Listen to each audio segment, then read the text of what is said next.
Muy buenas noches para todos. Bienvenidos a nuestra sección de lectura del libro Durantia. Hoy vamos con el documento 96.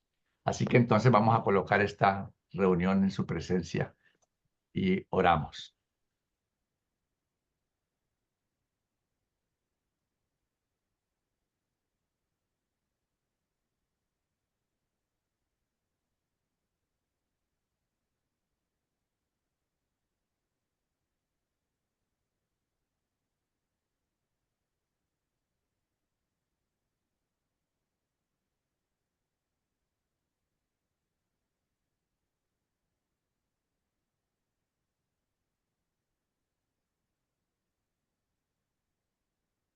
Muy bien. Vamos entonces a dar inicio con este documento. 96. Yahvé, el Dios de los hebreos. Al concebir la deidad, el hombre al principio incluye a todos los dioses. Luego subordina todos los dioses extraños a su deidad tribal. Y finalmente excluye a todos excepto al Dios único de valor final y supremo.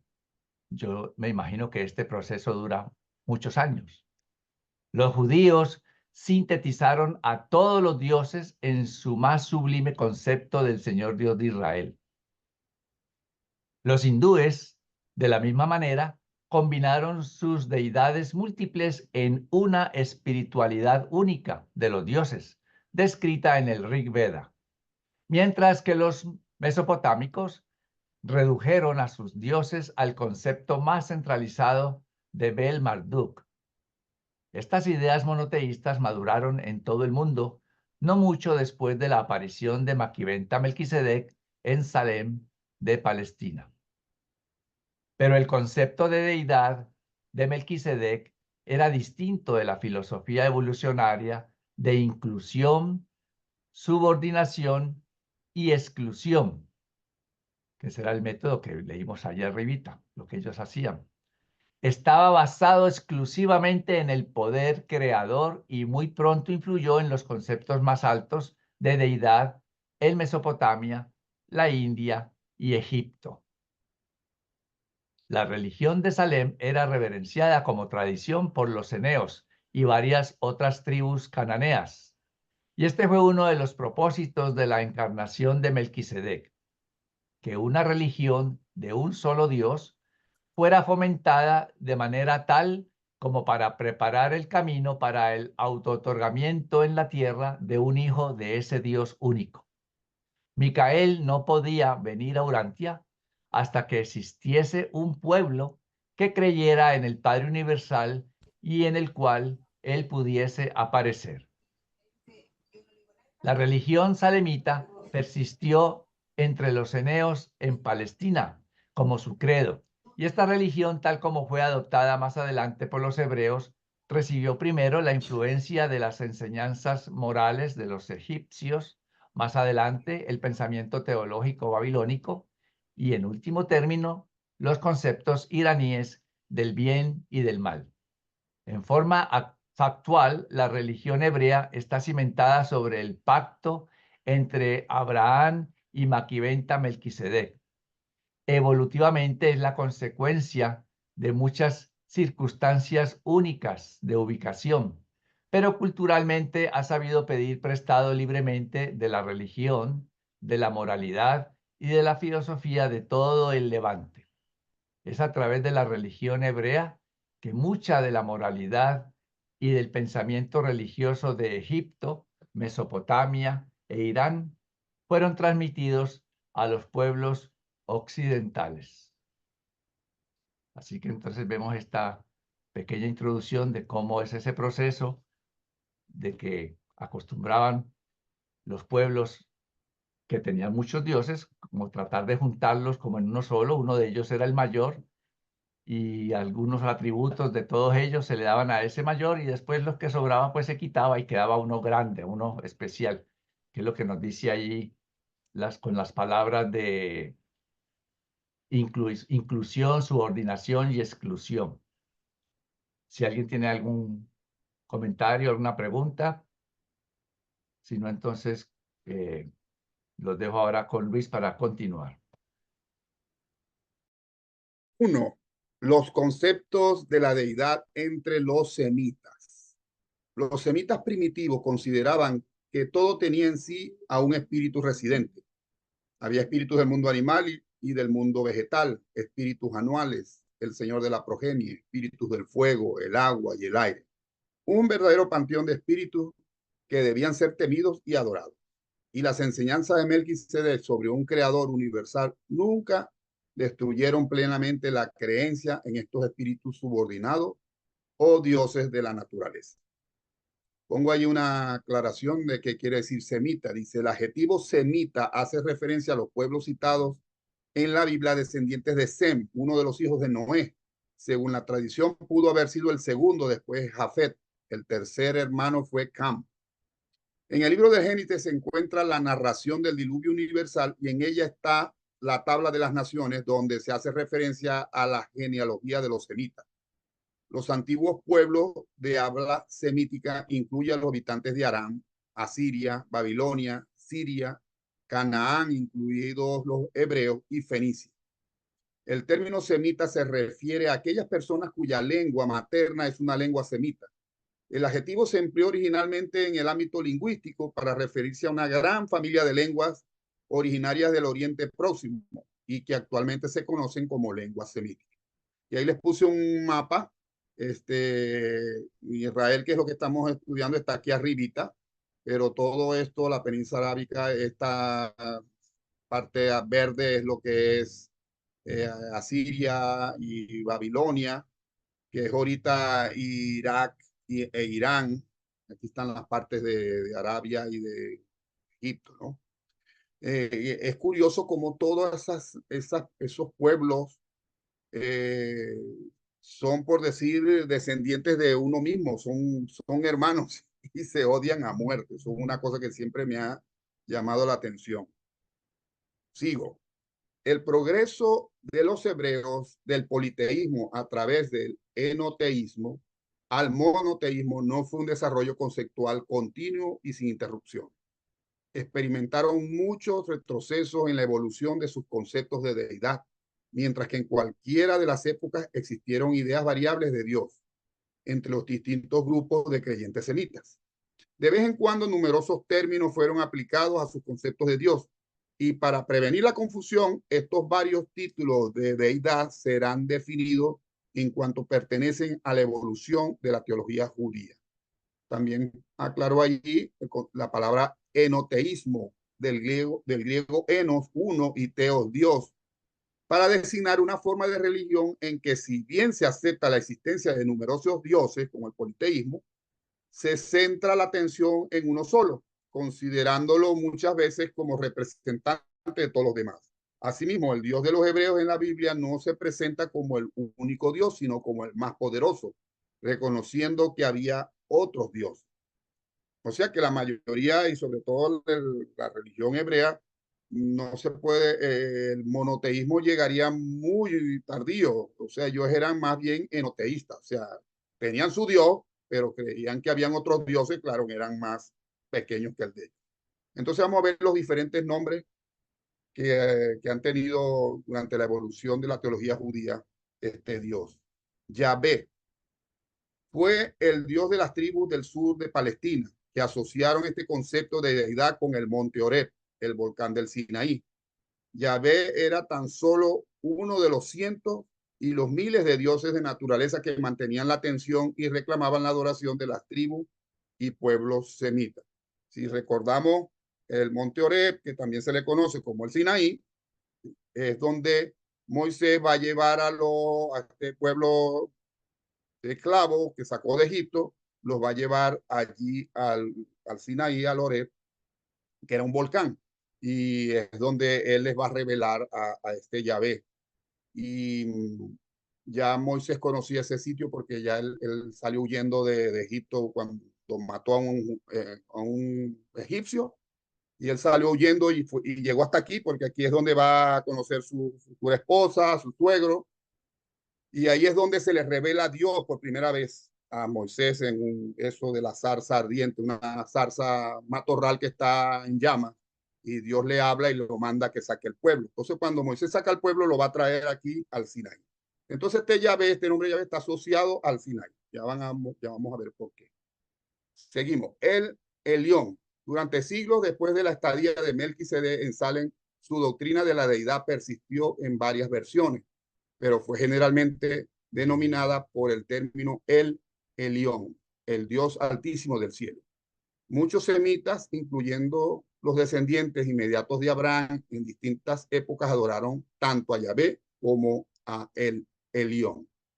O sea que cuando nosotros oigamos la expresión Elión, nos estamos refiriendo al Dios del que hablaba Melquisedec. El Shaddai. Es difícil explicar qué representaba el Shaddai. Esta idea de Dios era un combinado de las enseñanzas del libro de la sabiduría de Amenemope, siempre me cuesta ese nombre, modificadas por la doctrina de Akenatón sobre Atón y con la influencia añadida de las enseñanzas de Melquisedec, personificadas en el concepto de El Elión. Pero en la forma en que el concepto del Shaddai permeó la mente hebrea, se tornó completamente coloreado con las creencias del desierto sobre Yahvé. Y le pongo una notija también para saber de esos dos señores. Amenemopet o Amenomope, como lo llaman aquí, fue un faraón de la dinastía 21ª del Antiguo Egipto que gobernó del 993 al 984 a.C. durante el tercer periodo intermedio de Egipto. Van a ver por qué es importante este señor. Es el autor de las instrucciones de Amenemope, uno de los textos más reputados de la literatura egipcia. Algunos estudiosos afirman que el libro de los proverbios, que está en la Biblia, contiene copias de los escritos de este faraón. Y Akenatón, cuyo significado es resplandor del sol, fue el faraón esposo de Nefertiti, que eliminó 2000 deidades de Egipto y declaró al sol como único dios, al que llamó Atón, en perjuicio del culto de Amón. Su reinado estaba datado en torno al 1353-1336 a.C. y pertenece al periodo dominado Imperio Nuevo.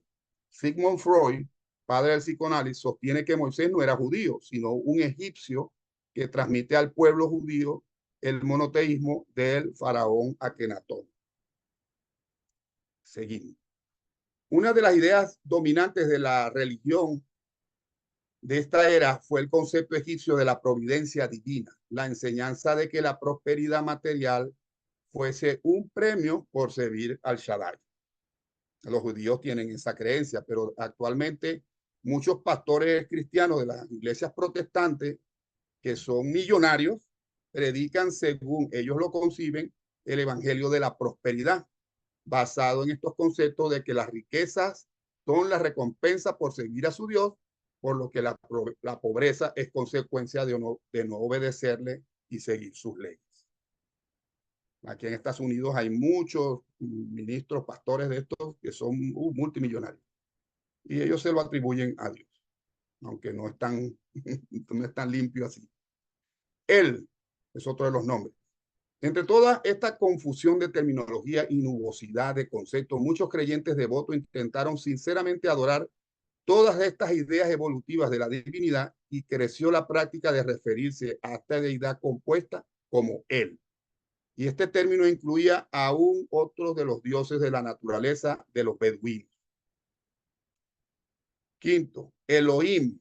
En Cis y en Ur, por mucho tiempo persistieron grupos sumerios caldeos que enseñaron un concepto de Dios de 3 en 1, fundado en las tradiciones de los días de Adán y de Melquisedec. Esta doctrina fue llevada a Egipto, donde esta trinidad fue adorada bajo el nombre de Elohim, o en singular como Eloah. Los círculos filosóficos de Egipto y más adelante los maestros alejandrinos de extracción hebraica enseñaron esta unidad de dioses pluralísticos. Y muchos de los consejeros de Moisés a tiempo del Éxodo creían en esta Trinidad. Pero el concepto de Elohim trinitario nunca se volvió una parte auténtica de la teología hebrea hasta después de que los hebreos recibieron la influencia política de los babilonios. Pongo una nota ahí. La palabra Elohim es un título, no un nombre personal. También puede ser un cargo. En los textos hebraicos, cuando se refiere al Dios de Israel, es acompañado por el artículo definido a, que quiere decir el, la, los, las. Entonces se dice a Elohim. Se traduce literalmente como los dioses. Yo he visto otras traducciones que dicen los poderosos. No obstante, es interpretado como el Dios, y cuando se asigna atributo a Elohim, este está en número singular. Entonces, fíjense que es una cosa muy extraña porque Elohim es una palabra en plural y los hebreos utilizan esa palabra para referirse a Dios, pero la usan como si fuera un singular, cuando el singular es otro. Sexto, nombres varios. A los semitas no les gustaba pronunciar el nombre de su deidad y por consiguiente recurrieron a numerosos apelativos de vez en cuando, tales como el Espíritu de Dios, el Señor, el Ángel del Señor, el Todopoderoso, el Santísimo, el Altísimo, Adonai, el Anciano de los Días, el Señor Dios de Israel, el Creador del cielo y de la tierra, Kyrios, Yah, el Señor de las huestes y el Padre en los cielos. Jehová es un término que en tiempos recientes ha sido empleado para designar el concepto completo de Yahvé, que finalmente ha evolucionado en la larga experiencia hebrea.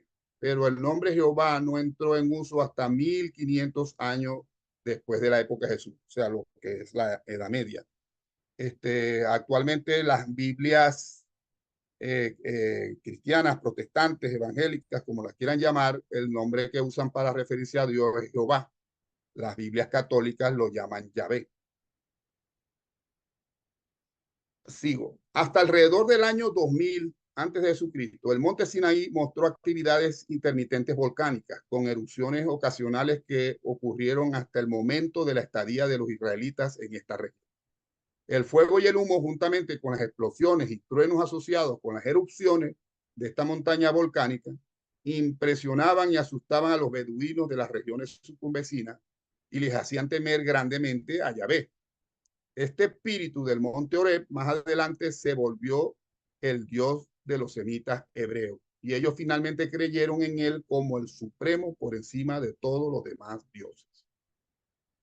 Los cananeos habían reverenciado por mucho tiempo a Yahvé y aunque muchos de los ceneos creían más o menos en Elión, el superdios de la religión de Salem, o sea, de Melquisedec, una mayoría de los cananeos siguieron adorando en forma no estructurada a las viejas deidades tribales.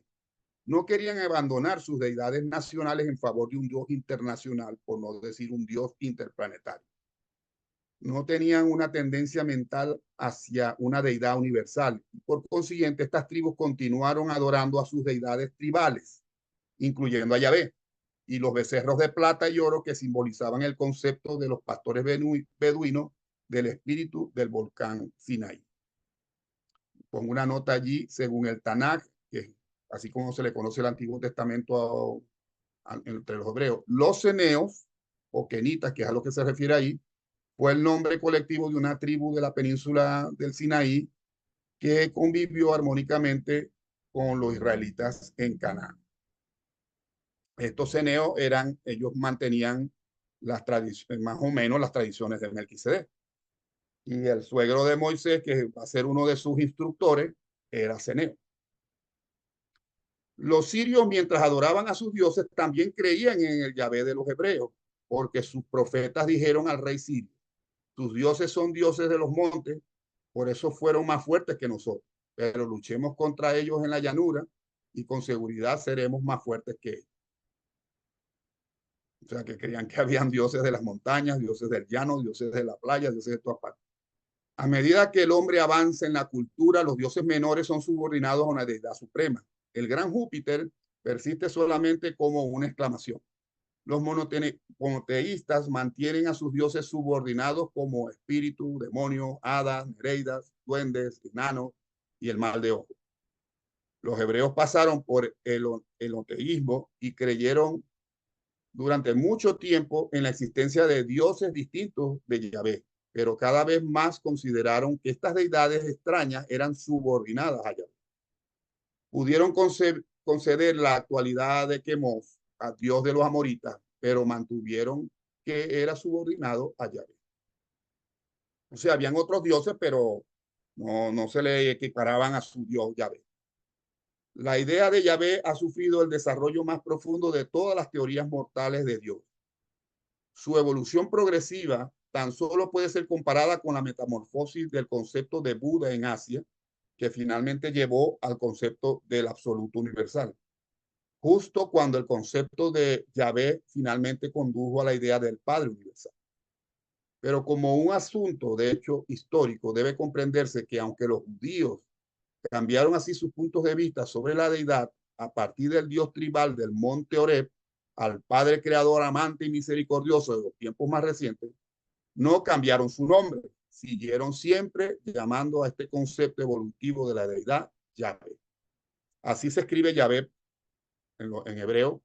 Dice, esto es lo que se conoce como el tetragramatón. Es la combinación de 4 letras hebreas transliterada como YHBH o YHWH, que la Biblia hebrea emplea como nombre propio de Dios, único de los judíos, samaritanos y cristianos. Al no tener vocales, su pronunciación es una aproximación. Entonces tú entre esas letras, entre esas consonantes, tú le metes la vocal que quieras y le puedes cambiar el nombre. ¿Ves? Lo puedes hacer que diga Yahweh, los otros dicen Jehová, porque dependiendo de las vocales que tienen, a la final no se sabe exactamente cuál fue el nombre. Si hay alguna pregunta, algún comentario de lo que nos acaba de leer Luis, entonces continúa Claudio. 2. Los pueblos semitas. Los semitas del este eran jinetes bien organizados y dirigidos que invadieron las regiones occidentales de la fértil Media Luna y allí se unieron con los babilonios. Los caldeos, cerca de Ur, estaban entre los más avanzados de los semitas occidentales. Los fenicios eran un grupo superior y bien organizado de semitas mezclados que mantenían la sección occidental de Palestina a lo largo de la costa mediterránea. En cuanto a raza, los semitas estaban entre los más mezclados de los pueblos urantianos, puesto que exhibían factores hereditarios de casi todas las 9 razas mundiales. Una y otra vez, los semitas árabes se abrieron camino peleando hacia la tierra prometida del norte, la tierra que fluía leche y miel, pero todas las veces fueron rechazados por los semitas y eteos mejor organizados y más altamente civilizados del norte. Más adelante, durante una carestía particularmente grave, los beduinos vagabundos entraron en Egipto en grandes números como trabajadores contratados para los trabajos públicos egipcios y se encontraron sufriendo la amarga experiencia de la esclavitud por el duro trabajo diario de los trabajadores comunes y explotados del Valle del Nilo. Fue solo después de los días de Maquiventa, Melquisedec y Abraham que ciertas tribus de los semitas, debido a sus creencias religiosas peculiares, fueron llamados los hijos de Israel, y más adelante hebreos, judíos y el pueblo elegido. Abraham no fue el padre racial de todos los hebreos, no fue ni siquiera progenitor de todos los semitas beduinos que fueron mantenidos cautivos en Egipto. Es cierto que sus vástagos, al salir de Egipto, formaron el núcleo del futuro pueblo judío, pero la vasta mayoría de los hombres y mujeres que se incorporaron en los clanes de Israel no habían vivido nunca en Egipto. Eran siempre nómadas, compañeros que eligieron seguir el liderazgo de Moisés, cuando los hijos de Abraham y sus asociados semitas viajaron de Egipto a través del norte de Arabia. Las enseñanzas de Melquisedec sobre el Elión, el Altísimo, y el pacto el favor divino a través de la fe se habían olvidado en gran parte hasta la época de la esclavitud en Egipto, en los pueblos semitas que poco tiempo más tarde formarían la nación hebrea. Pero durante este periodo de cautiverio, estos nómadas de Arabia mantuvieron una creencia tradicional residual en Yahvé como su deidad racial. Yahvé era adorado por más de 100 tribus arábigas distintas y excepto por el vestigio del concepto de el Elión de Melquisedec que persistía entre las clases más instruidas de Egipto, incluyendo las cepas mezcladas hebreas y egipcias. La religión de la masa de los esclavos hebreos cautivos era una versión modificada del antiguo rito ya vista de magia y sacrificio. Bueno, no sé si hay algún comentario.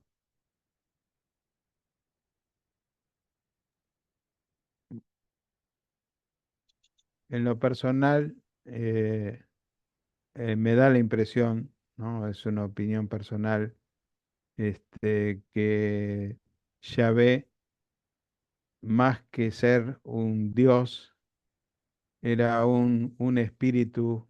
O sea, si nosotros sabemos que hay un Padre eterno, que podemos tener un Hijo creador que también puede ser nuestro Dios, dentro de lo que tiene que haber en la tierra, puede haber quizás espíritus, puede haber deidades que tengan que ver quizás hasta con aquellos que entraron en la rebelión, ¿no? Entonces, o sea, por esa razón muchas veces yo por lo menos me preguntaba por qué Yahvé era un Dios tan iracundo, tan celoso, que no tenía nada que ver con lo que profesaba Jesús, ¿no? Que el Padre Universal, el Padre era todo amor, todo,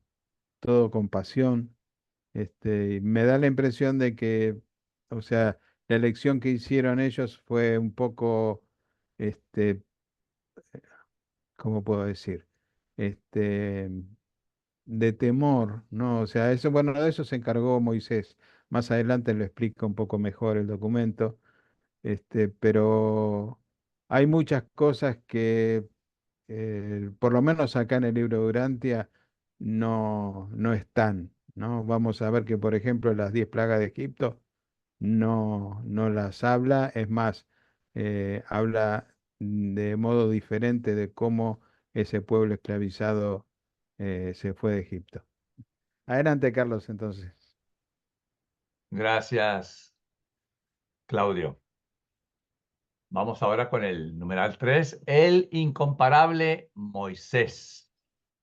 El comienzo de la evolución de los conceptos e ideales hebreos de un creador supremo data de la partida de los semitas de Egipto bajo la dirección de ese gran líder, maestro y organizador, Moisés. Su madre era de la familia real de Egipto. Entonces, mira, aquí ya hay una diferencia. No era judío, no era de madre hebrea. Su padre era un oficial de enlace semita entre el gobierno y los cautivos beduinos. Más bien el papá de él sí no era egipcio propiamente. Moisés, por lo tanto, poseía calidades derivadas de fuentes raciales superiores. Su linaje estaba tan altamente mezclado que es imposible clasificarlo en un solo grupo racial. Si no hubiese sido de este tipo mezclado, no habría demostrado nunca la versatilidad y la adaptabilidad fuera de lo común que le permitió manejar la diversificada horda que finalmente se asoció con los semitas beduinos que huyeron de Egipto al desierto árabe bajo su liderazgo. A pesar de los atractivos de la cultura del reino del Nilo, Moisés eligió unirse al pueblo de su padre.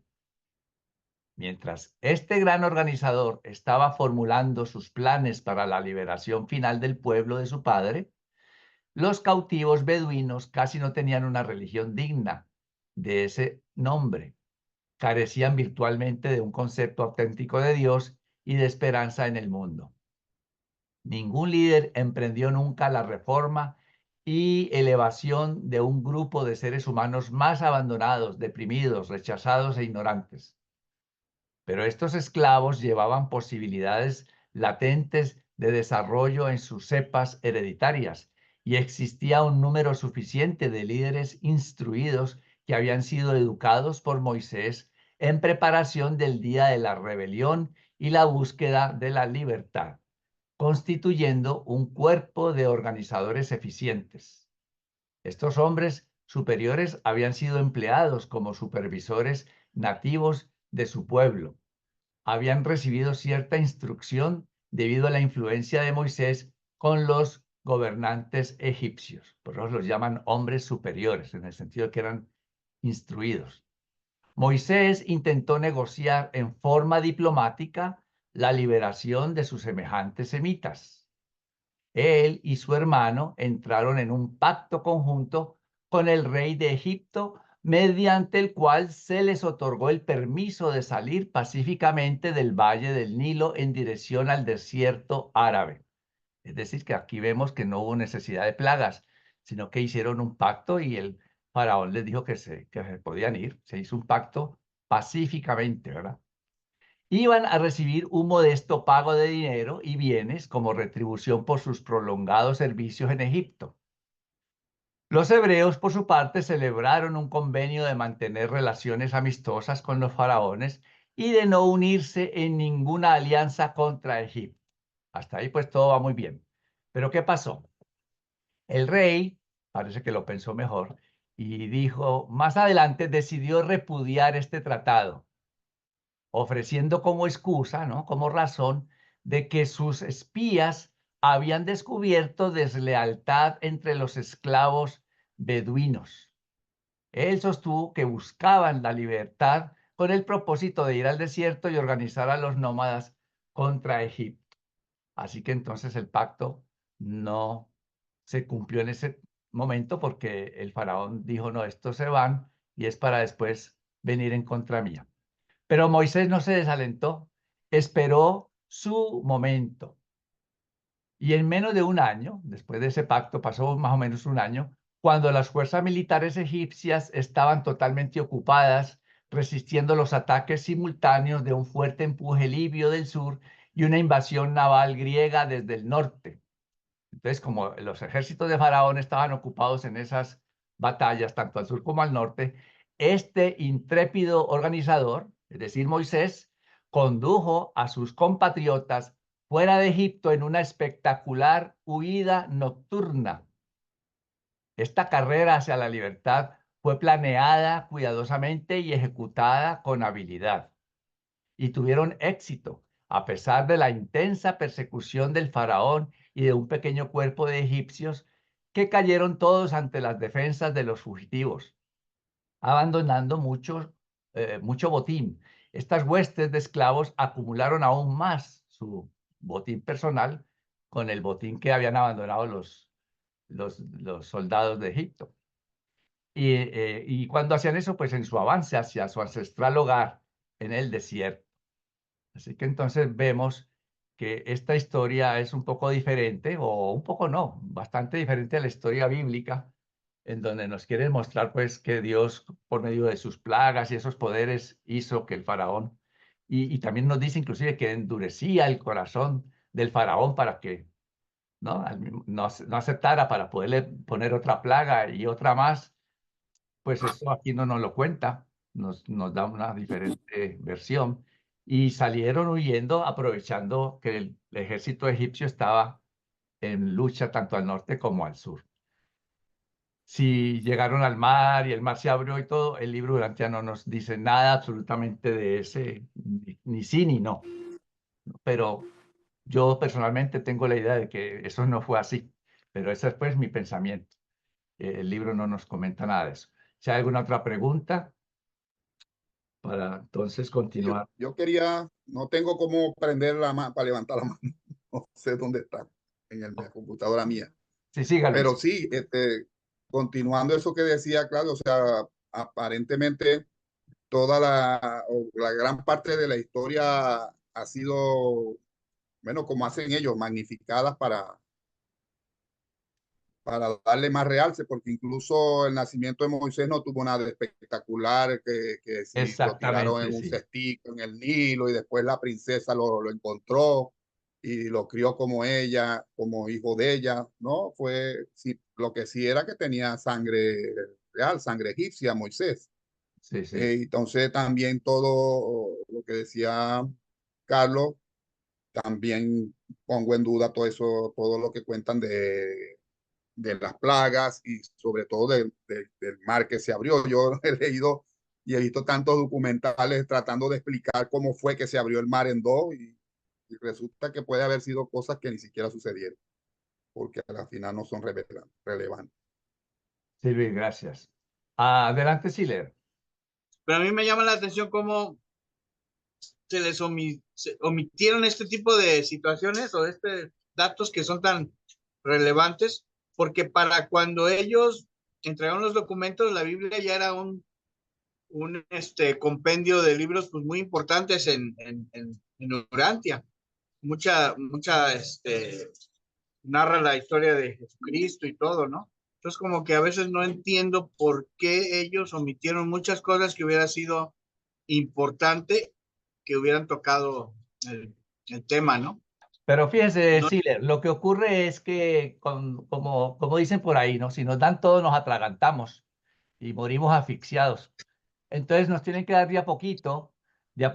Por lo menos en el libro nos dice que lo de Jonás no ocurrió. Eso sí lo dice directamente. Ningún pez grande se tragó a Jonás. Eso sí nos lo dice.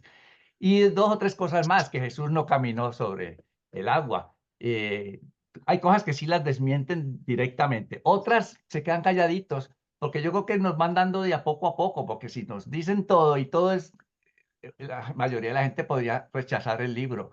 Entonces, yo creo que es eso, es la forma de ellos entregarnos poco a poco. Quizás en la próxima revelación, en la sexta, dentro de 1000 años, vayan a venir más detalles que nos amplíen eso.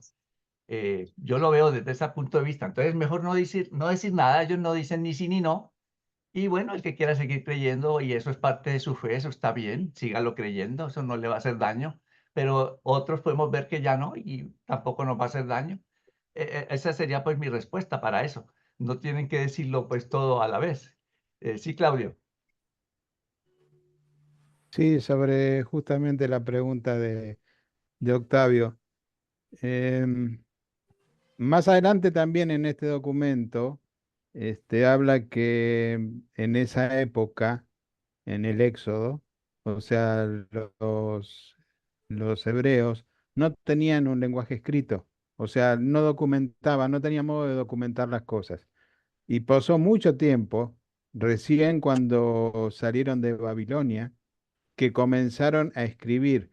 E imagínense que pasaron como 1000 años, más o menos, no me acuerdo exactamente, pero fueron muchos, muchos años. Y entonces, o sea, todo lo que se supo de la época del Éxodo era un de boca a boca y por generaciones y generaciones.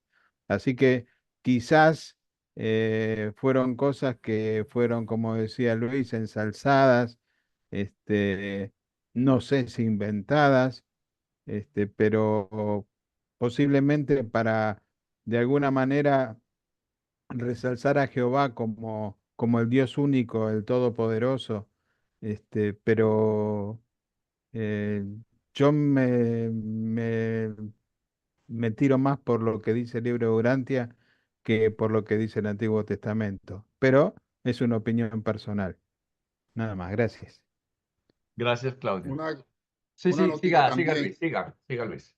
este, yo tengo entendido, bueno, los judíos, incluso hasta el sol de hoy, su principal propósito, mandamiento, y es lo que los ha hecho a ellos mantenerse a pesar de haber estado sin nación casi por 2000 años.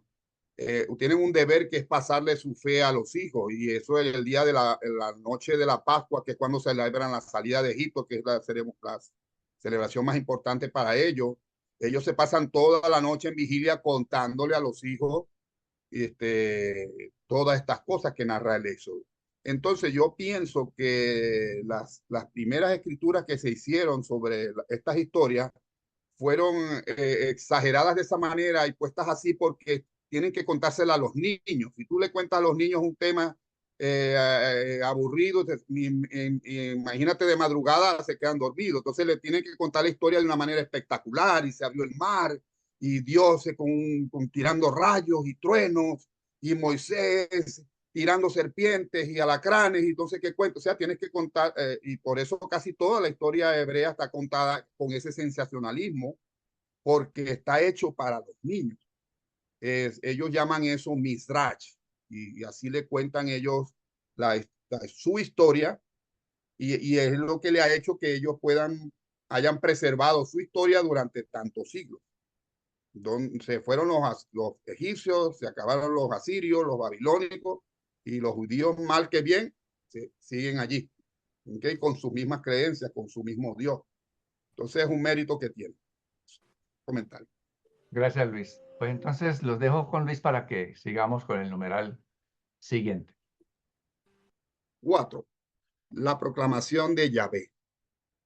La evolución y elevación de las enseñanzas mosaicas ha influido prácticamente sobre la mitad del mundo, y aún lo hace hasta el siglo XX.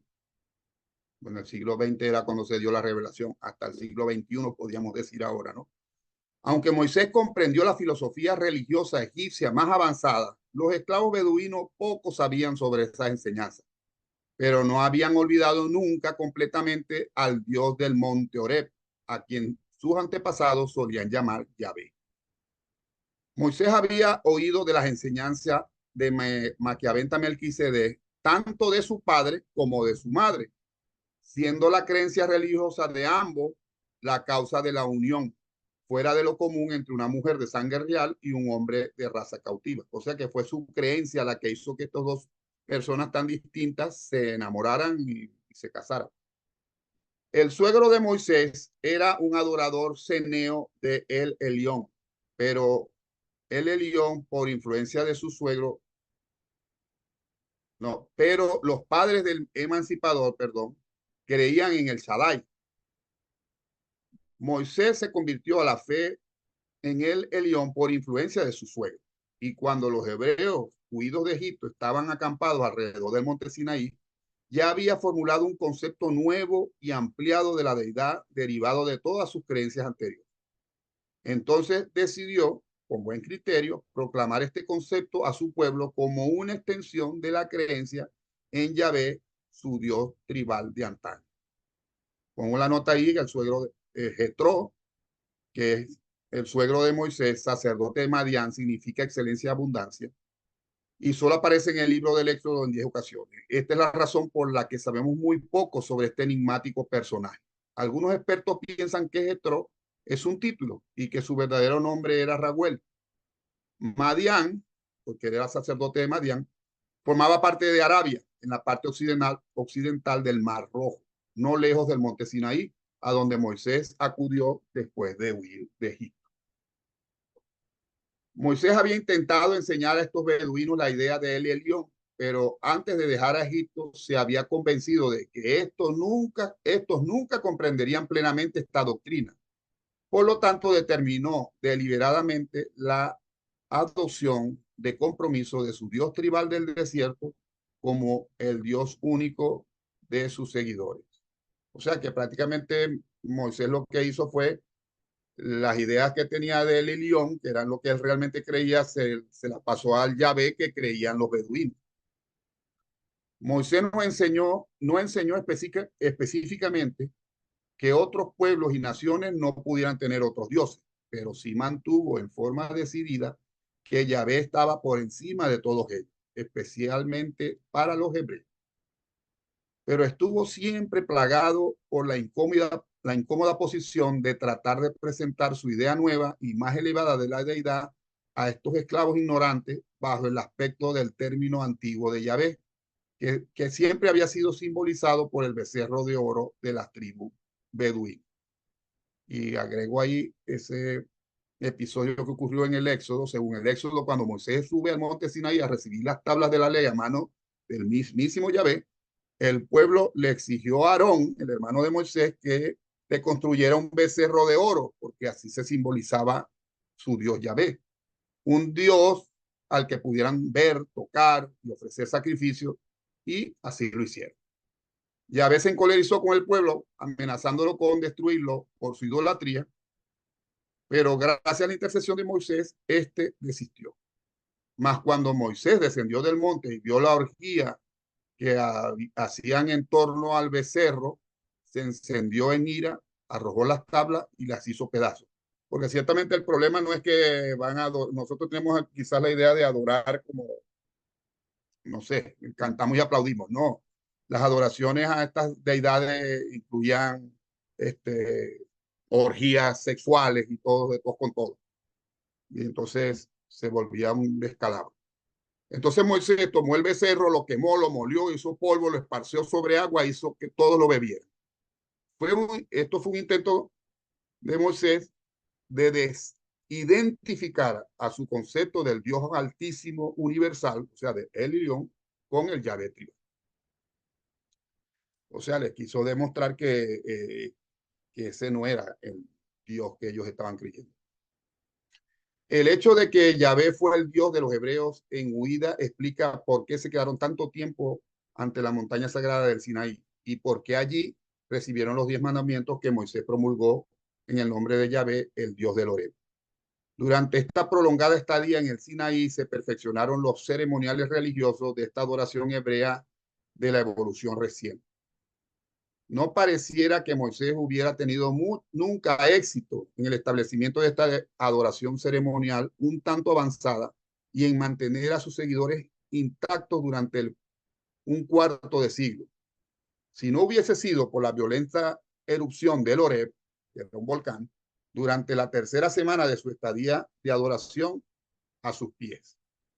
El monte, dice la misma Biblia, el monte de Yahvé estuvo consumido por el fuego y el humo subía como humo de un horno y todo el monte se estremecía de en gran manera.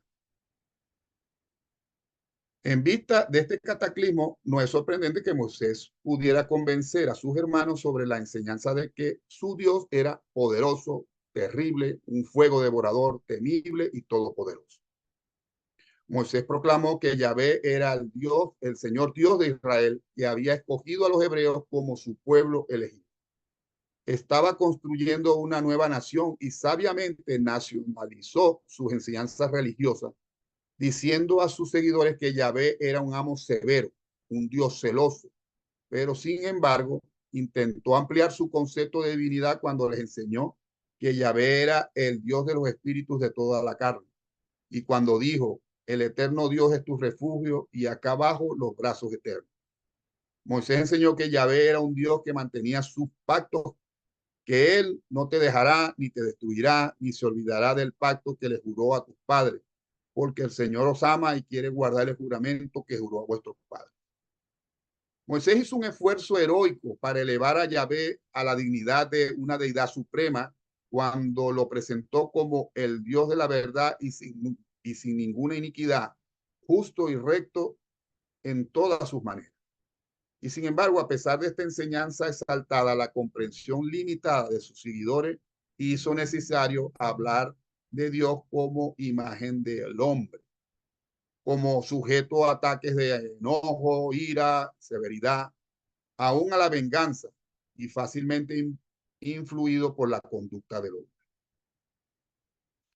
Bajo las enseñanzas de Moisés, este Dios tribal de la naturaleza, Yahvé, se volvió el Señor Dios de Israel, quien lo siguió al desierto y aún al exilio, donde finalmente fue concebido como el Dios de todos los pueblos. El cautiverio posterior que esclavizó a los judíos en Babilonia finalmente liberó el concepto evolutivo de Yahvé para que asumiera el papel monoteísta del Dios de todas las naciones. Las características más singulares y sorprendentes de la historia religiosa de los hebreos concierne esta continua evolución del concepto de Dios desde el primitivo Dios del monte Oreb a través de las enseñanzas de sucesivos líderes espirituales hasta el elevado nivel de desarrollo ilustrado en las doctrinas de la deidad de los Isaías, que proclamaron ese magnífico concepto del Padre Creador, amante y misericordioso. Yo quisiera hacer una reflexión mía al respecto, porque fíjense que como narra la revelación, los conceptos de la evolución que llevó a los hebreos de este Dios del Oré, así como decían ahora que es como se ve, colérico, vengativo, destructor, al, al Dios un poco más misericordioso que van a conocer después en Babilonia. Y que es lo que vamos a heredar también los cristianos, es que cuando convierten esas historias en palabra de Dios, entonces la hacen inamovible. Entonces ya no se ve la evolución, el crecimiento, la maduración de la fe, sino que la gente oye en una iglesia ahorita y oye las primeras ideas de ese Dios rabioso y la mayoría de las iglesias están esperando que venga ese Dios otra vez rabioso a matar todos estos pecadores y a que acabe con toda la maldad que existe en el mundo como en aquella época. Porque como es palabra de Dios, todo es inamovible. O sea, no se puede cambiar nada y eso es así porque es así. Así ya hayan cambiado las ideas, se sigue manteniendo todo igual. Si alguien quiere hacer algún comentario, alguna pregunta. Si no, continuamos. 5. Las enseñanzas de Moisés. Moisés era una extraordinaria combinación de líder militar, organizador social y maestro religioso. Fue el maestro y líder individual más importante del mundo entre los tiempos de Maquiventa y los de Jesús. Moisés intentó introducir muchas reformas en Israel, de la que no queda registro. En el espacio de vida de un solo hombre, condujo a las huestes políglotas de los así llamados hebreos fuera de la esclavitud y de la actuación incivilizada mientras preparaba los cimientos para el nacimiento subsiguiente de una nación y la perpetuación de una raza. Hay muy poco registro de la gran obra de Moisés, porque los hebreos no tenían en la época del Éxodo un lenguaje escrito. El registro de los tiempos y hechos de Moisés se derivó de las tradiciones mantenidas más de 1000 años después de la muerte del gran líder. Muchos de los avances de Moisés, además de la religión de los egipcios y de las tribus levantinas circunvecinas, fueron debido a las tradiciones eneas del tiempo de Melquisedec. Sin las enseñanzas de Maquiventa a Abraham, a sus contemporáneos, los hebreos hubieran salido de Egipto en una obscuridad sin esperanzas. Moisés y su suegro Yetro reunieron los residuos de las tradiciones de los días de Melquisedec, y estas enseñanzas, unidas con las instrucciones de los egipcios, guiaron a Moisés en la creación de una religión perfeccionada y un ritual para los israelitas. Moisés era un organizador. Seleccionó lo mejor de la religión y las costumbres de Egipto y Palestina y asociando estas prácticas con las tradiciones de las enseñanzas de Melquisedec, organizó el sistema ceremonial de adoración hebreo. Moisés creía en la providencia. Estaba profundamente influido por las doctrinas de Egipto sobre el control sobrenatural del Nilo y de los demás elementos de la naturaleza. Tenía una gran visión de Dios, pero era totalmente realmente sincero al enseñar a los hebreos que si obedecían a Dios, te amará y te bendecirá y te multiplicará. Multiplicará el fruto de tu vientre, el fruto de tu tierra, tu grano, tu vino, tu aceite y tus rebaños. Prosperarás por sobre todos los pueblos y el Señor tu Dios te quitará toda enfermedad y no te dará ninguna de las malas plagas de Egipto. Incluso dijo, acuérdate del Señor tu Dios, porque Él es quien te da el poder para hacer riquezas, las riquezas. Prestarás a muchas naciones, pero tú no tomarás prestado. Tendrás dominio sobre muchas naciones, pero sobre ti no tendrán dominio. Pero era realmente penoso observar esta gran mente de Moisés en su esfuerzo por adaptar su concepto sublime de el Elión, el Altísimo, a a la comprensión de los hebreos ignorantes e iliteratos. Tronó a sus líderes reunidos, el Señor vuestro Dios es un Dios y no hay otro fuera de él. Aunque a la multitud mezclada declaró, ¿quién es como vuestro Dios entre todos los dioses? Moisés realizó un esfuerzo valiente, en parte exitoso contra los fetiches y la idolatría, declarando, ninguna figura visteis en el día de vuestro Dios os habló en Horeb, de que en medio del fuego. También prohibió que se hicieran imágenes de cualquier tipo. Moisés temía proclamar la misericordia de Yahvé, prefiriendo asustar a su pueblo con el temor de la justicia de Dios, diciendo, el Señor vuestro Dios es Dios de dioses y Señor de señores, un gran Dios, un poderoso y temible Dios que no hace acepción de personas. Nuevamente intentó controlar los clanes turbulentos cuando declaró que vuestro Dios mata cuando le desobedecéis, cura y da vida cuando obedecéis. Pero Moisés no enseñó a estas tribus que se volvería el pueblo elegido de Dios solo a condición de que cumplieran con todos los mandamientos y obedeciendo a todos sus estatutos. Se enseñó poco de la misericordia de Dios a los hebreos durante estos periodos primitivos. Aprendieron que Dios era el Todopoderoso, el Señor guerrero, el Dios de las batallas, glorioso en el poder, que destruye a sus enemigos. El Señor vuestro Dios anda en medio de tu campamento para liberarte.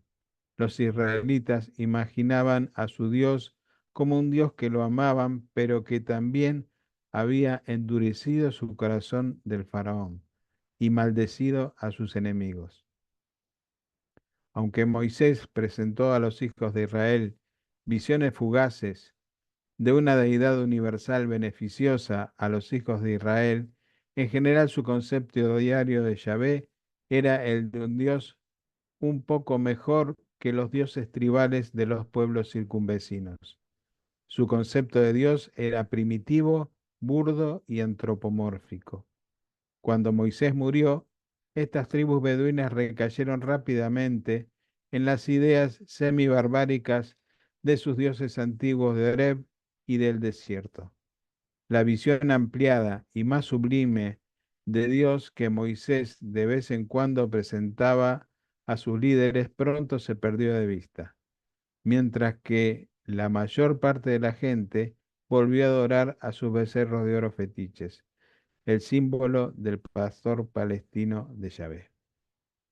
Cuando Moisés pasó el mando de los hebreos a Josué, ya había reunido miles de descendientes colaterales de Abraham, Nacor, Lot y otras de las tribus relacionadas y los había disciplinado en una nación automantenida y parcialmente autorreglamentada de guerreros pastoriles.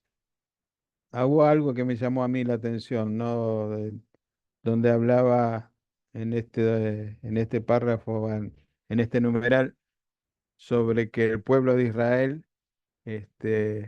prestaría, pero no pediría prestado, ¿no? Y se me vino a la imagen de cuántos judíos se encargan de ser prestamistas hoy en día, ¿no? O sea, se dedican o son banqueros o son usureros, este, y bueno, quizás también eso fue parte de la enseñanza que recibieron, más allá de que hay algo que hay que tener en cuenta y valorar de lo que es el pueblo judío hoy en día.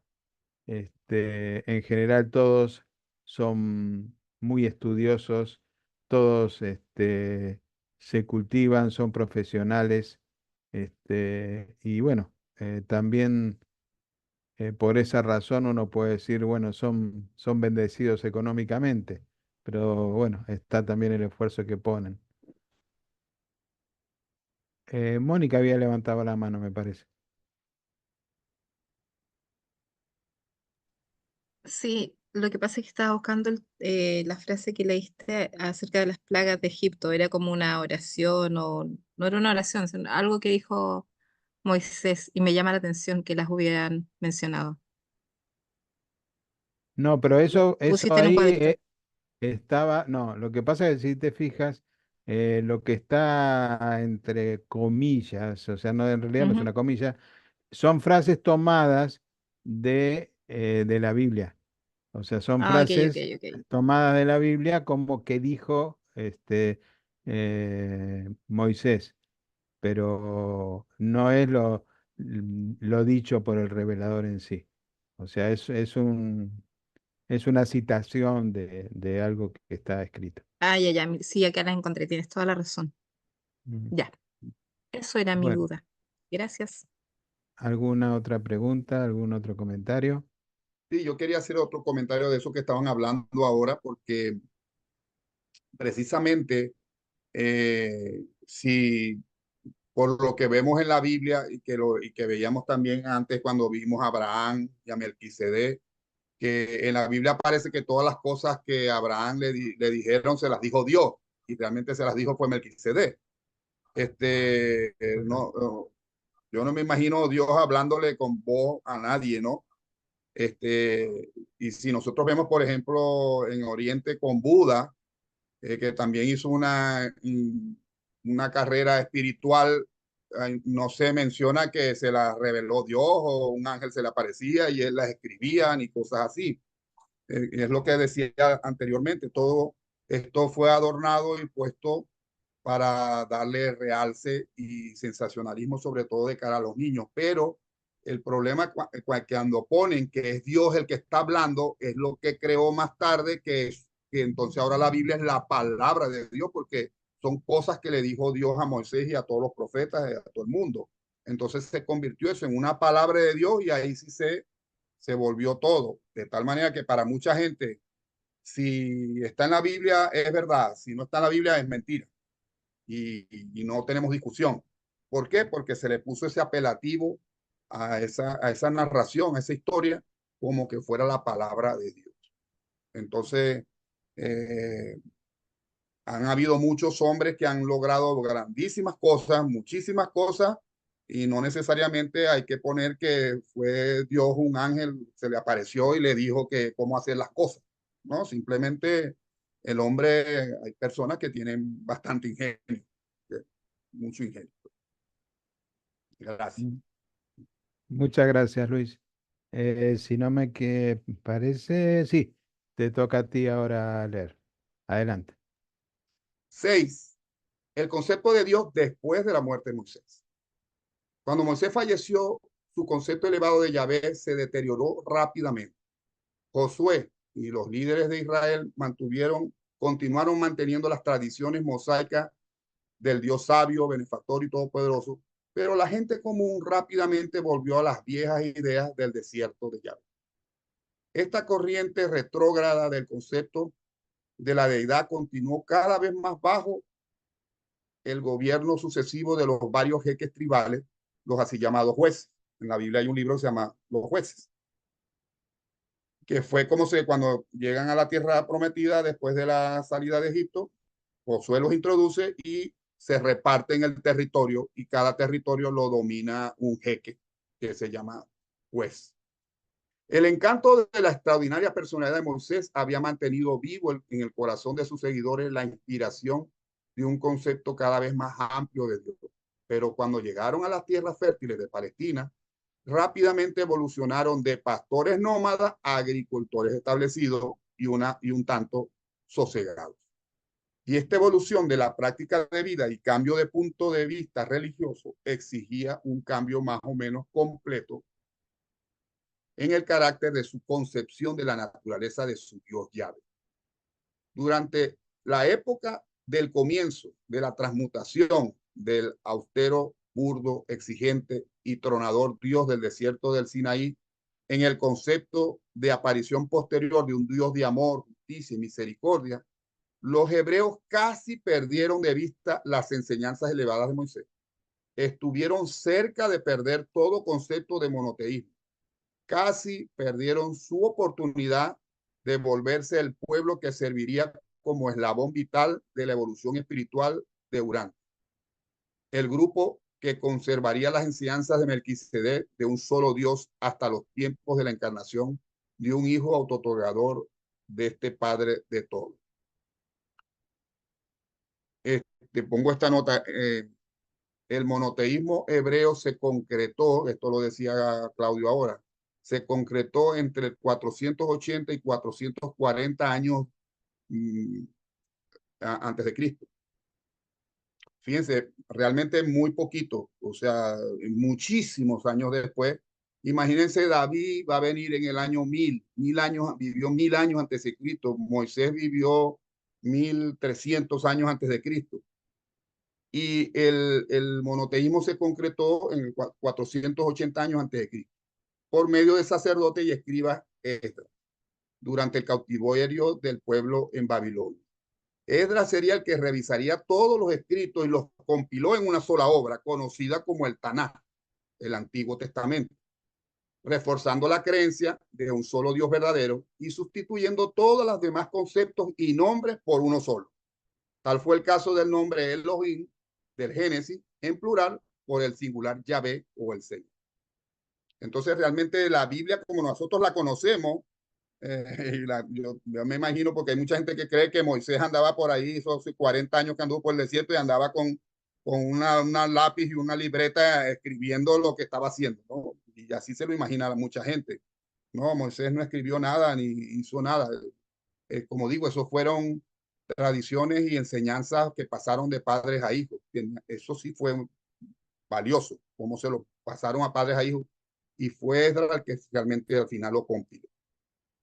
Sigo. Desesperadamente intentó Josué, sucesor de Moisés, mantener el concepto de un Dios supremo en la mente de los hombres de la tribu, haciendo que se proclamara: así como estuve con Moisés, estaré contigo. No te dejaré ni te desampararé.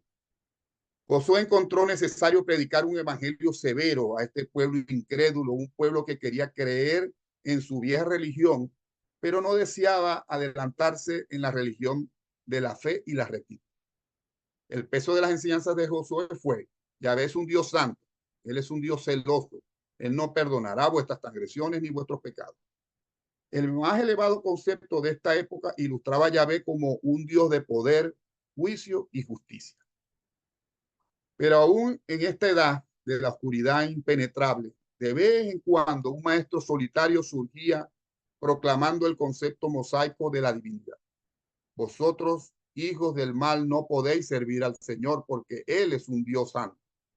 ¿Será el hombre mortal más justo que Dios? ¿Será el varón más limpio que su hacedor? ¿Podéis buscando hallar a vuestro Dios? ¿Podéis descubrir al Todopoderoso hasta la perfección? Mirad, Dios es grande y no lo conocemos. Tocando al Todopoderoso no podemos encontrar. De eso salen los libros escritos son de Josué y de Jacob. Aquí puse una foto que está en las puertas de una iglesia en Florencia, el Baptisterio de San Juan en Florencia, Italia, que si la pudieran ver amplia, se ve toda el paso del pueblo hacia la conquista de la tierra prometida. Aquí se ve trompetas cuando destruyen las murallas de Jericó, y cuando el pueblo va aquí con el arca de la alianza. Es en un solo mosaico está todo. Y aquí puse una foto del territorio de Israel o Palestina, como lo quieran llamar, cómo se dividió entre las tribus una vez que Josué, porque ya Moisés no llegó, Josué conquistó todos esos territorios y se los repartieron entre ellos. ¿Algún comentario?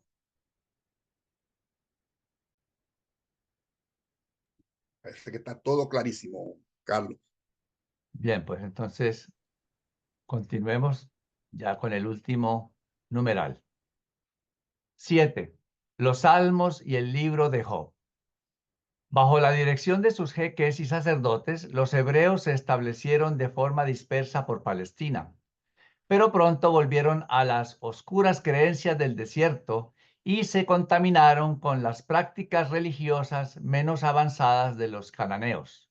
Se volvieron idólatras y licenciosos, y su idea de la deidad cayó muy por debajo de los conceptos egipcios y mesopotámicos de Dios, que estaban siendo mantenidos por ciertos grupos salemitas sobrevivientes y que están registrados en algunos de los salmos y en el así llamado libro de Job. Los salmos son obra de una veintena o más de autores. Fíjense que siempre se ha dicho que los salmos son todos de David, pero aquí nos habla de que hay 20 y más autores. Muchos fueron escritos por maestros egipcios y mesopotámicos. Durante estos tiempos, aunque en el Levante se adoraba a los dioses de la naturaleza, aún existía un buen número de gente que creía en la supremacía de El Elyon, el Altísimo. Ninguna colección de escritos religiosos expresa la devoción y las ideas inspiradoras de Dios con tanta riqueza como el libro de los Salmos. Y me llama la atención cómo los reveladores pues hablan bien de los Salmos, y dice ahí que ninguna colección de escritos religiosos expresa las ideas inspiradoras de Dios con tanta riqueza como el libro de los Salmos. Y sería muy útil si al leer esta maravillosa colección, es como si nos estuvieran invitando a que los leyéramos, porque dice, sería muy útil si al leer esta maravillosa colección de literatura de adoración se considerara la fuente y cronología de cada himno separado de alabanza y adoración, recordando que ninguna colección individual cubre una gama tan grande de tiempo. Este libro de los Salmos es el registro de los conceptos variantes de Dios de los creyentes en la religión de Salem en todo el Levante y abraza el entero periodo desde Amenemope a Isaías. En los Salmos, Dios está descrito en todas las fases de concepción, desde la idea burda de una deidad tribal al ideal vastamente ampliado de los hebreos más recientes, en los que Yahvé está retratado como un gobernante amante y un padre misericordioso. Y una vez uno sabe esto, entonces puede leer o entender mucho mejor lo que son los salmos, porque uno lee un salmo en donde realmente se ve esa descripción de ese Dios tribal. Y después hay otro en donde vemos a un Padre misericordioso, pero ya uno entiende que es que esos salmos fueron escritos, en primer lugar, por diferentes autores y en segundo lugar, en el transcurso de un largo tiempo, en donde la idea de Dios fue cambiando y evolucionando. Y cuando ya uno sabe que esa no es palabra de Dios, pues uno los lee con un gusto, por lo menos a mí me pasa así. Ya me quité ese peso de encima que me aplastaba porque estaba leyendo la palabra de Dios que no se podía cambiar ni criticar ni nada, ¿no? Ahora yo lo leo como leer cualquier libro con gran pues, alegría o gozo, algo diferente. Y cuando yo leo estas cosas, pues me entusiasma más. Cuando se le considera así, este grupo de salmos constituye la colección más valiosa y útil de sentimientos de devoción jamás reunida por el hombre hasta los tiempos del siglo XX y diría yo siglo XXI. El espíritu adorador de esta colección de himnos sobrepasa al de cualquier otro libro sagrado del mundo.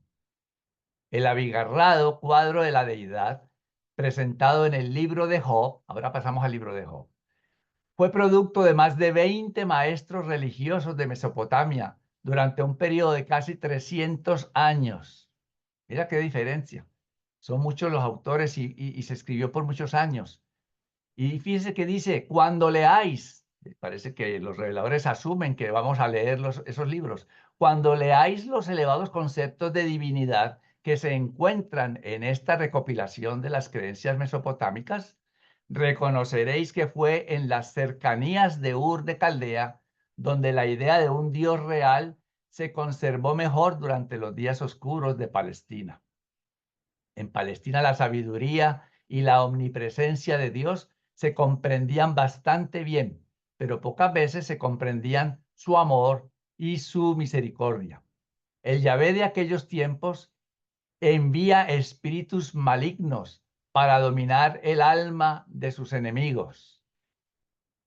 Hace prosperar a sus propios hijos obedientes, ese Dios, ese Yahvé de ese entonces, maldiciendo a la vez y enviando juicio sobre todos los demás. También nos dice la Biblia, frustra los designios de los perversos y prende a los sabios en la astucia de ellos. Solo en Ur surgió una voz para declarar la misericordia de Dios, diciendo, orará a Dios y hallará su favor y verá su faz con júbilo, pues Dios otorgará al hombre rectitud divina. Eso es tomado del libro de Job. Así, desde Ur se predica la salvación en favor divino por la fe. Es tierno para el que se arrepiente y dice, redímelo del precipicio porque ha encontrado un rescate. Si alguien dice, he pecado y pervertido lo que era justo y no me arrojó ganancia, Dios salvará su alma del precipicio y verá la luz. No se habían oído desde los tiempos de Melquisedec en el mundo levantino mensajes tan resonantes y sonoros de la salvación humana como esta extraordinaria enseñanza de Eliú, el profeta de Ur y sacerdote de los creyentes salemitas, que es el remanente de la antigua colonia de Melquisedec en Mesopotamia. Ese mensaje que Eliú le da a Job, al final creo que en el capítulo 32 del libro de Job, pues esas citas son sacadas de lo que Eliú le dijo. Así pues, los residuos de los misioneros de Salem en Mesopotamia mantenían la luz de la verdad durante el periodo de la desorganización de los pueblos hebreos, hasta la aparición del primero de una larga línea de maestros de Israel. ¿Quién sería ese primero? El primero de una larga línea de maestros de Israel es el profeta Samuel, que lo veremos en la próxima semana. Ese fue el primero. Cuando él apareció, nunca dejaron de construir concepto sobre concepto, de ahí en adelante, ¿verdad?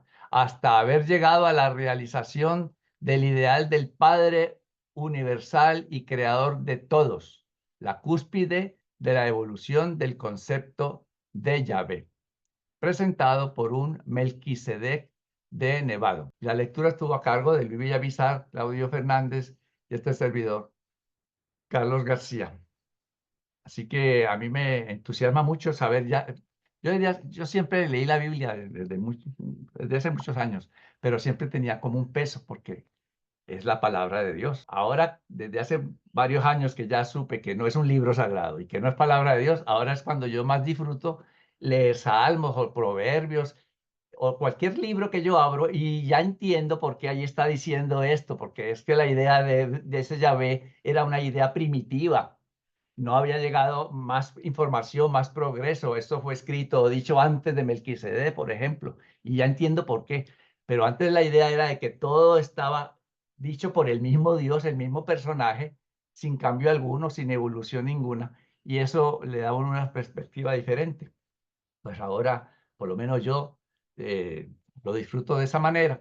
He escuchado en algunos otros grupos de lectura a algunos lectores del libro Durantia que hablan mal de la Biblia y no quieren saber de Biblia y eso pues, si les nombramos Biblia, se salen de la reunión. Y yo digo, ¿pero por qué? Gracias a la Biblia conocemos de Jesús de Nazaret, porque quitemos la Biblia y no sabría nadie quién fue Jesús de Nazaret.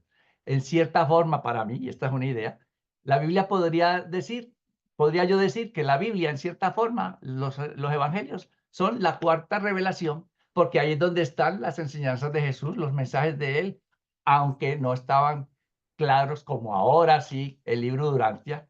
Por eso yo digo que el libro Durantia decimos que es la quinta revelación, pero para mí la cuarta parte del libro es como la cuarta revelación, porque ese es el mensaje de Jesús. Las primeras tres partes, esas sí vienen siendo la quinta revelación. Pero en su conjunto, todo el libro, pues lo conocemos como la quinta revelación y no vamos a pelear por eso. Pero entonces es importante, la Biblia cumplió su misión y su función, que ya ahora cuando uno la ve, le quitamos ese velo de santidad, de palabra divina, pues ahora podemos disfrutar más de su lectura o no disfrutar de ella. Sí, sí, Lero. El hermanito me ganó mi pregunta, pero la voy a hacer. Es que a mí me llama la atención precisamente por qué no existe un documento que hable directamente de la Biblia, o sea, que pudiera haber dado una explicación. Entonces, a mí me llama mucho la atención que el libro de Durantia no tiene ningún documento que hable con detalle de la Biblia. Yo entiendo que el libro Durantia no aparece la palabra Biblia, no creo, pero en cierta forma sí habla de la Biblia, porque al hablar de Moisés, de Abraham, de Melquisedec, de los Salmos, de Job, pues ¿de qué está hablando? De la Biblia. Si no, pues eso no está en ningún otro libro, sino es exactamente en la Biblia, ¿verdad? Siga Ángela, a ver qué nos va a decir. Primero que todo, aprovecho para saludarlos a todos. Me da muchísima alegría volverlos a ver. Bueno, ya poniéndome al día con todo. Eh, no, quería hacer solamente un pequeño comentario y es el siguiente. A mí me llama mucho la atención y me parece que fue la tarea de Melquisedec, de Abraham, de Moisés. Fue una tarea titánica y yo creo que nosotros no alcanzamos a imaginarnos la magnitud. ¿Por qué? Porque la rebelión de Lucifer duró 200.000 años y la rebelión de Lucifer tuvo unos efectos impresionantes en nuestro planeta. Entonces duró muchísimo tiempo y vemos que Melquisedec vino hace 4.000 años, Jesús vino hace 2.000 años. Cuando el tiempo que vino Melquisedec, el planeta estaba en un caos completo y se habían cortado todos los circuitos, las comunicaciones la confusión que era, pues era tremenda, por eso se generaron tantas confusiones y un politeísmo y prácticas espirituales completamente distorsionadas. Entonces, esa influencia fue devastadora para nosotros, para el planeta. Entonces, pienso que la tarea de ellos de verdad que fue algo impresionante y el daño también fue muy grande precisamente por la rebelión de Lucifer, ¿no? Entonces, pues eso es lo que yo quiero destacar, ¿no? Volver a traer esa conexión y esa idea de un solo Dios fue algo muy complicado para ellos. Y bueno, no, eso era lo que yo quería como destacar un poco, ¿no? Ajá. Gracias. Gracias, Ángela. Sí, es cierto, no es un trabajo fácil, ni de 1 o 2 días o 2 años. Han pasado muchos años y todavía no es que lo hemos logrado. Esta humanidad, Sí, más de uno ni siquiera cree en Dios. Otros tienen otras claro. creencias. Todavía no se ha logrado el éxito, pero No, vamos y el daño allí. fue muy grande. Sí, Así es. 200.000 años de mucho daño, pero bueno, afortunadamente tenemos todas las ayudas celestiales y todo.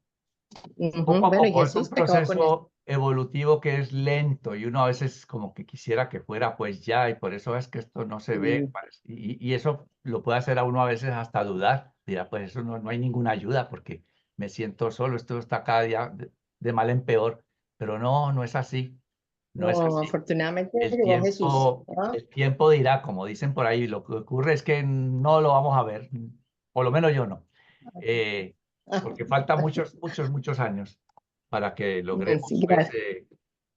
tener esa idea de un Dios único en toda la humanidad, que ese era lo Así. que nos estaba relatando este documento. El próximo documento, la Ujú. semana que viene, es continuación, básicamente habla del mismo tema, es un documento bíblico ya nos va a hablar de algunos personajes, comenzando con Samuel, que como decía ahí en el último párrafo que leí, el primer profeta, y nos nombra otros más, Jeremías, bueno, no me acuerdo ahora de algunos otros, pero vamos pues a leerlo el próximo jueves.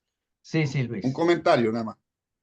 O sea, quería hacer un comentario porque el documento queda así como, ciertamente ha habido una evolución del concepto de Dios o de este Yahvé desde el Dios tribal al Dios Padre amoroso, pero está a años luz del Padre que habló Jesucristo.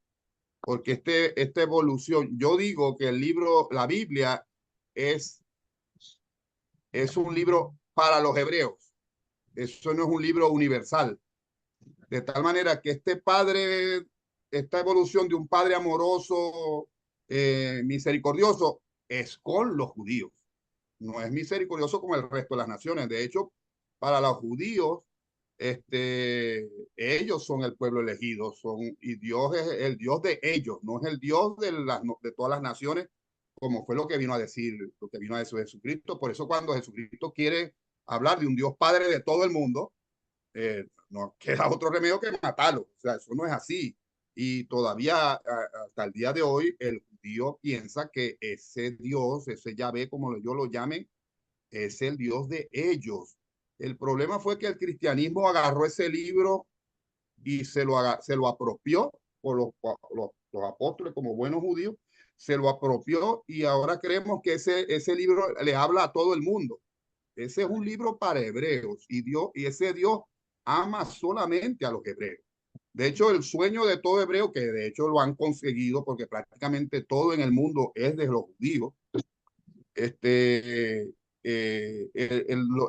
sueño de ellos y de su mesianismo es que, y lo dice la misma Biblia, lo dice Yahvé, y lo leímos hace un poco, que ellos van a gobernar y todos los pueblos le tienen que servir. O sea, ese es el concepto mesiánico de los judíos, o sea, que ellos son el pueblo especial, ellos son los que saben y ellos son los que gobiernan y los demás pueblos vamos a venir, tenemos que servirlos y a ellos.